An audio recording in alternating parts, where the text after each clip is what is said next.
एक बहुत ही खुशहाल राज्य था जहाँ के राजा थे राजा नंद, जो अपने राज्य की प्रजा को अपने बच्चों की तरह प्यार करते थे और बच्चों की तरह ही उनकी देखभाल करते थे।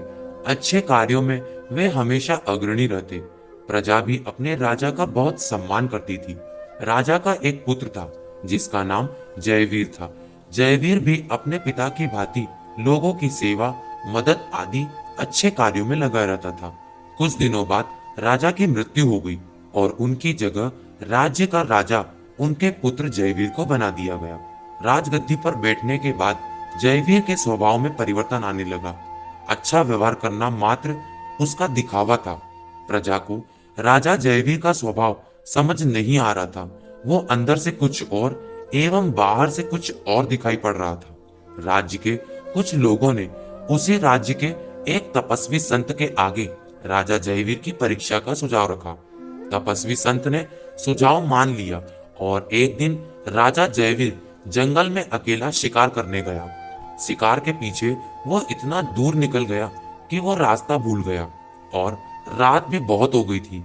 उसने सोचा जंगल में कोई बड़ा जानवर उस पर हमला न कर दे, इसीलिए वो रात बिताने के लिए एक पेड़ पर चढ़ गया। तभी उसने देखा कि एक रीछ दौड़कर आ रहा है और वो भी उसी पेड़ पर चढ़कर आ गया। राजा उसको देखकर डर गया। तभी रीछ ने राजा को कहा, हे राजन, मेरे पीछे शेर पड़ा है, उसी से जान बचाने के लिए मैं इस पेड़ पर चढ़ा हूं। मैं आपको कोई नुकसान नहीं पहुंचाऊंगा। पेड़ के नीचे खड़े शेर की ओर इशारा करते हुए रीछ ने कहा, राजन, मुझ पर विश्वास कीजिए, हम दोनों पेड़ पर ऊपर रहेंगे तो हम दोनों की जान बची रहेगी, विश्वास करें।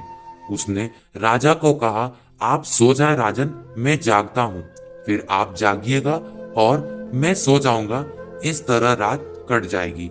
राजा उसकी बात पर विश्वास करके सो गया, क्योंकि और कोई विकल्प था भी नहीं।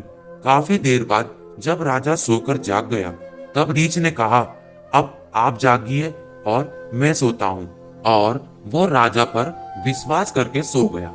लेकिन जब राजा सो रहा था, तब नीचे खड़े शेर ने रीछ से कहा था कि राजा को नीचे धकेल दो, पर रीछ ने कहा, नहीं, राजा ने मुझ पर विश्वास किया है, मैं उनका विश्वास नहीं तोड़ सकता।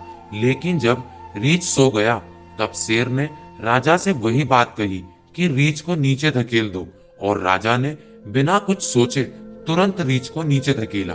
लेकिन रीछ ने गिरते ही पेड़ की डाल पकड़ ली और राजा से कहा, मैंने आप पर विश्वास किया, लेकिन आपने मेरे साथ विश्वासघात किया।